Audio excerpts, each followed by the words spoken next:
So, for today's video is, samahan niyo akong magluto ng laham. Naman, let's go, go, go!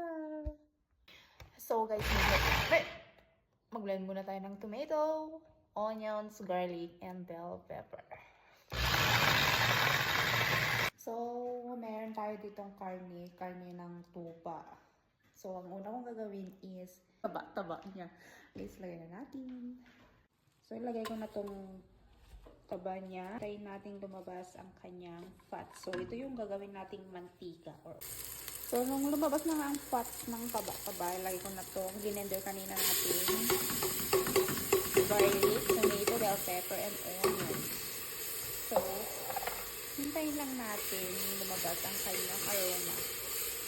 Mga moy ang kanyang aroma, guys. Then, stir it well.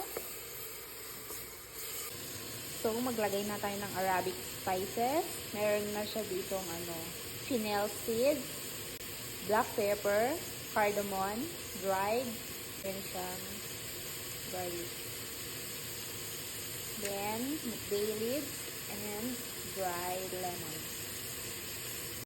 Asin. Ang yak-yak ang sakit ng mata ko. So, lagay na natin doon boiled water.